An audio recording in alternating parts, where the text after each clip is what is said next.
తాకట్టులో ఉన్న బంగారాన్ని విడిపించి ఆ రోజున్న మార్కెట్ ధర కట్టి మిగిలిన డబ్బును మీకు అందిస్తుంది కొమ్మూరి గోల్డ్.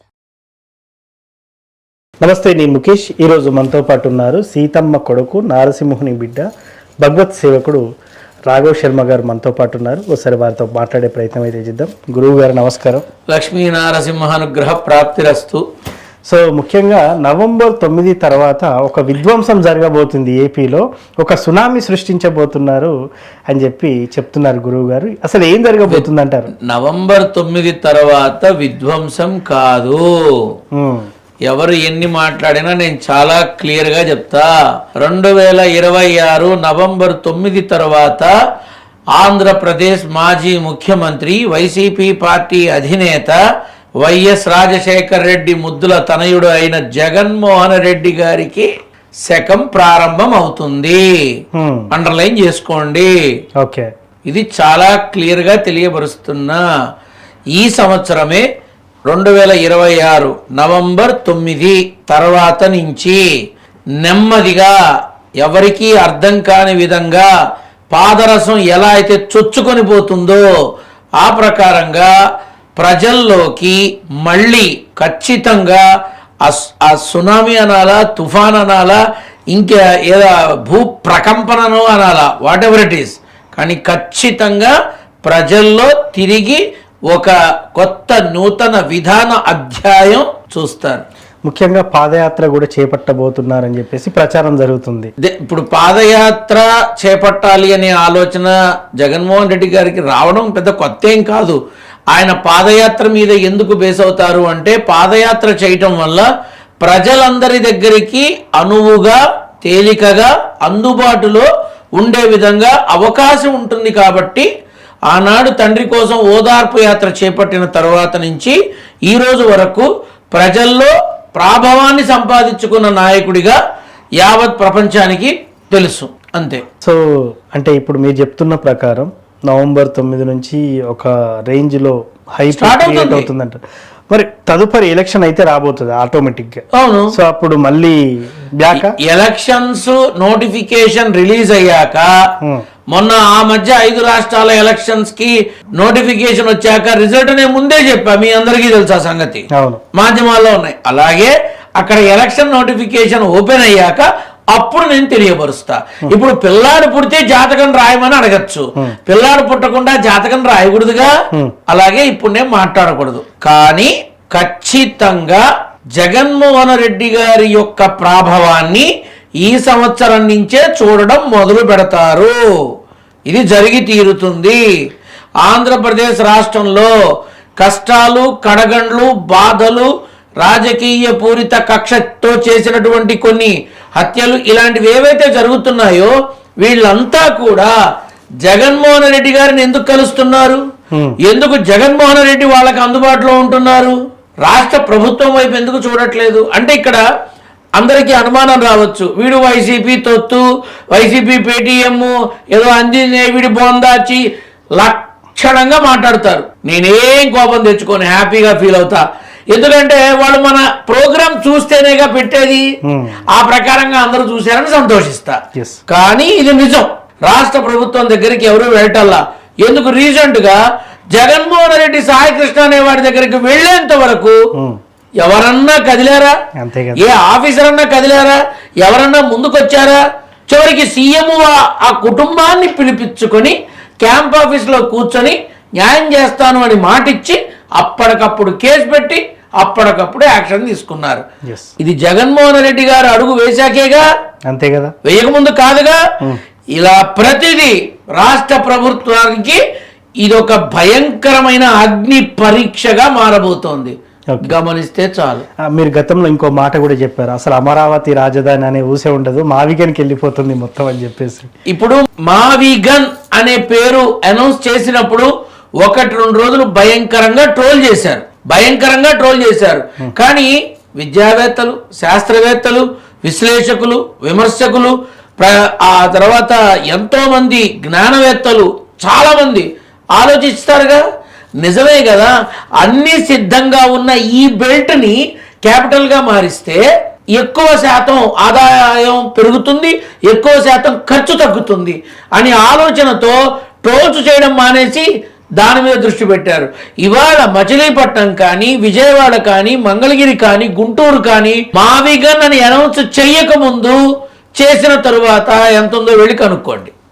అంత మార్పు వచ్చింది. అంటే ఇప్పుడు ఆయన అధికారంలోకి వస్తే మావిగన్కి జగన్ అధికారంలోకి వస్తే నాకు తెలిసి ఫస్ట్ సంతకం మావిగన్ పునరుద్ధరీకరణ అవుతుందేమో. అమరావతి రైతులు ఏం కావాలి, భూములు ఇచ్చారు. ఆల్రెడీ అమరావతి రైతులు జగన్మోహన్ రెడ్డి దగ్గరికే వచ్చి మేము భూములు ఇచ్చాము, మాకు ఈ రోజు దాకా న్యాయం జరగలేదని ఏడుస్తున్నారు. ఆల్రెడీ ఫస్ట్ టైం పుల్లింగ్ లో ఏది మొదటి అంశంలో ల్యాండ్ పుల్లింగ్ తీసుకున్నప్పుడు ఆ రైతులు ఈ రోజు దాకా మాకు న్యాయం జరగలేదని జగన్మోహన్ రెడ్డి దగ్గరికి వెళ్ళారు. అంతేకాకుండా జగన్మోహన్ రెడ్డి ఇచ్చినటువంటి 50,000 ఇళ్ల పట్టాలని ప్రస్తుత ప్రభుత్వం లాక్కుంది. ఆ జీవోని క్యాన్సిల్ చేసింది. వీళ్ళంతా రోడ్డున పడ్డారు. ఇప్పుడు వీళ్ళు వెళ్ళి కలుస్తున్నారు. ఇదంతా చక్కదిద్దలేదు. అప్పుడే మళ్ళీ సెకండ్ పుల్లింగ్ మొదలు పెట్టారు.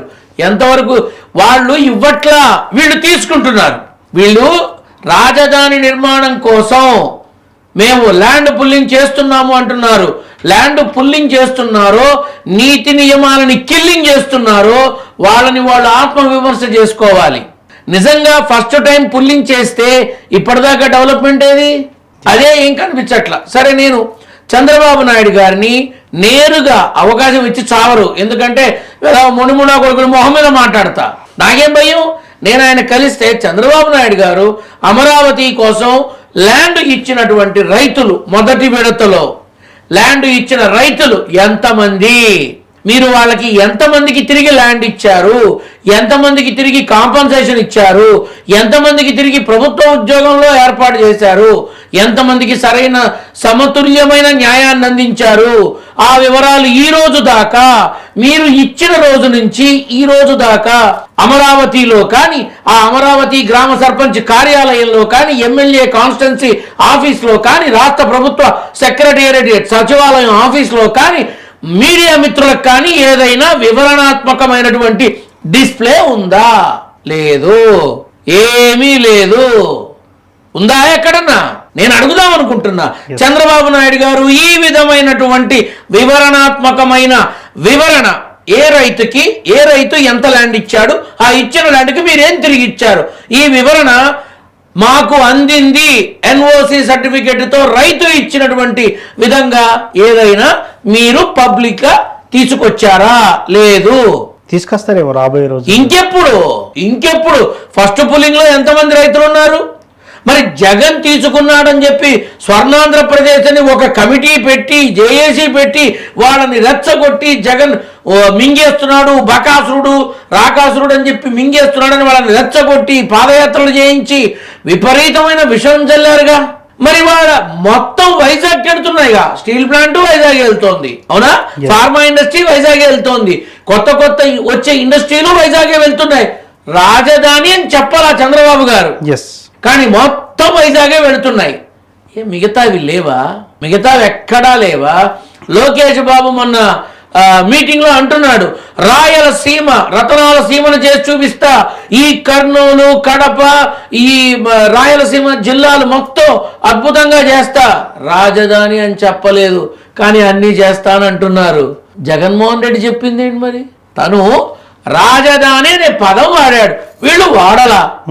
తను చేద్దాం అనుకున్నాడు, వీళ్ళు ఆల్రెడీ మొత్తం తరలిచ్చేస్తున్నారు. ఇక్కడ మనం గమనించాల్సింది ఏంటంటే చివరికి సినిమా ఇండస్ట్రీ కూడా వైజాగ్కే పంపిస్తున్నారు అంతే మొత్తం. ఇప్పుడు ఏం జరుగుతోంది అని ఆలోచిస్తే అటు వైజాగ్, ఇటు కర్నూలు, ఇటు ఈ అమరావతి తప్ప చిత్తూరు లేదా, నెల్లూరు లేదా, ప్రకాశం జిల్లాలు లేవా, ఉభయ గోదావరి జిల్లాలు లేవా? ఎందుకు మిగతా చోట్ల వీళ్ళు ఇవ్వట్లేదు? అక్కడ ఉద్యోగ అవకాశాలు పెరుగుతాయిగా. ఆనాడు సెల్కాన్ అనే కంపెనీకి తిరుపతి దగ్గర ల్యాండ్ ఇచ్చి ఇండస్ట్రీ పెట్టించినట్టు, అనంతపూర్లో కియా షోరూమ్ పెట్టించినట్టు, మరి అన్నమయ్య జిల్లాలోను, కర్నూలులోను, చిత్తూరులోను, ఇక్కడ ఉభయ గోదావరి జిల్లాల్లోనూ, శ్రీకాకుళంలోను, విజయనగరంలోను ఎందుకు రావట్లా? ఎందుకు అన్ని వైజాగ్లోనే పెడుతున్నారు? మనకి స్టీల్ ప్లాంట్ ఉంది, ఇంకోటి ఎందుకు? సరే, నువ్వు పెట్టావు, చిత్తూరు అవతల ల్యాండ్స్ లో పెట్టొచ్చుగా, అక్కడ పెట్టొచ్చుగా. రాష్ట్రానికి చెరో పక్క స్టీల్ ప్లాంట్ ఉంది అన్న పేరు సార్థకతమవుతుందిగా. ఒక్క క్షణం ఆలోచించాలిగా. ఎందుకు అక్కడ సీషోర్లో అన్ని ఎక్కువ కాలం నిలబడి ఉండదు. వస్తువులు కానీ పదార్థాలు కానీ సీషోర్లో ఎక్కువ కాలం మన్నిక ఉండదు. వాటి రూపాంతరాలు మారిపోతూ ఉంటాయి. వాటి సర్వీసు ఏఎంసీ ఎక్కువ అవసరం పడుతూ ఉంటుంది. ఆ కష్టం లేని చోట నువ్వు పెట్టుకోవాలి. ఎస్, అవి ఎందుకు ఆలోచించట్లా వీళ్ళు? నేను చంద్రబాబు నాయుడు గారిని ప్రతి ఎమ్మెల్యేకి రాష్ట్రం నిధులు అందిస్తోంది, రాష్ట్ర ప్రభుత్వం. ఆ ఎమ్మెల్యే ఆ నిధుల్ని ఆ నియోజకవర్గంలో ఏ ఏ వర్గానికి ఏ ఏ డిపార్ట్మెంట్ కి ఎంత ఖర్చు పెడుతున్నారు డిస్ప్లే ఉందా? డిస్ప్లే ఉందా ఏ ఎమ్మెల్యే ఆఫీసులోనన్నా? ఎక్కడ కూడా ఉండదు అది. ఎందుకు లేదు? ఎందుకు లేదు? ఉంటే బాగుంటుందేమో, దాన్ని ఇంప్లిమెంట్ చేస్తే బాగుంటుందేమో.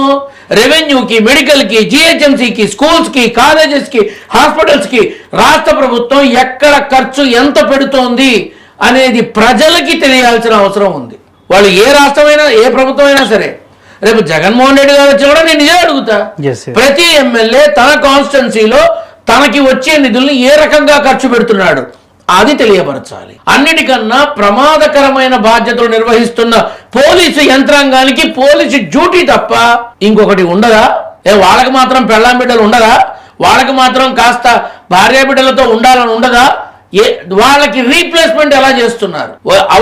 డిపార్ట్మెంట్ లో తక్కువ ఉన్నారని చెప్పి అదే పోలీసుల్ని 2 రోజులు 3 రోజులు డ్యూటీలు చేయించి తర్వాత రీప్లేస్ చేయించి ఇది కరెక్ట్ కాదు. ఇది కరెక్ట్ కానే కాదు. పోలీస్ డిపార్ట్మెంట్ లో చాలా వరకు చాలా మంది హెల్త్ ఇష్యూస్ వచ్చి బయట చెప్పుకోలేక లోపల బాధపడుతున్న వాళ్ళు చాలా మంది ఉన్నారు. ఎవరు ఆలోచిస్తున్నారు వాళ్ళ గురించి? సుఖం, సంతోషం, ఆనందం ఈ 3 తెలియనిది ఒకే ఒక డిపార్ట్మెంట్, పోలీస్ డిపార్ట్మెంట్. వాళ్ళకి ఏ రకమైన వెసులుబాటు కల్పించారు? చచ్చాక డబ్బులు ఇవ్వడం కాదు, చచ్చాక ఇంకొకటి చేయడం కాదు, బ్రతికుండగా మనం ఏం చేస్తున్నాం ఇది గమనించాలి. కాబట్టి రాష్ట్ర ప్రభుత్వంలో ఈరోజు అమరావతి యాజ్ యూ ఆస్క్డ్, అమరావతిలో రైతులు జగన్మోహన్ రెడ్డిని ఎందుకు కలుస్తున్నారు? Because they have not get anything. సభ్య సమాజంలో అంటారు కదా, అందరికీ కలిపి మీటింగ్ పెడితే లోకేష్ బాబు డయాస్ మీద ఉన్నప్పుడు ఒక రైతు అడిగిన ప్రశ్నలకి లోకేష్ బాబు నడుచుకుంటూ వచ్చి తప్పకుండా మీ విన్నపాన్ని నేను చూస్తాను, నేను కనుక్కుంటాను, నేను తెలియపరుస్తాను, నేను ఫాలో అప్ చేస్తాను అన్నారే తప్ప స్పాట్లో డెసిషన్ తీసుకోవాలా, స్పాట్లో ఆఫీసర్ని పిలవాలా, స్పాట్లో ఏ రకమైన చర్యలకి ఉపక్రమించాలా ఇలా చెప్పేసి వెళ్ళిపోయారు. ఈ రోజు వరకు అతనికి న్యాయం జరిగిందో లేదో ఏపీ రాష్ట్రానికి తెలియదు. ఇది నేను అడుగుతా. సో మొత్తానికి నవంబర్ 9 తర్వాత ఏం జరగబోతుంది అనేది కూడా ఉత్కంఠంగా నేను కూడా చూడబోతున్నాను. ఖచ్చితంగా అప్పుడు మరోసారి విధానం చూస్తాను. అప్పుడు మరోసారి మనం మాట్లాడుకుందాం. ధన్యవాదాలు. లక్ష్మీ నరసింహ.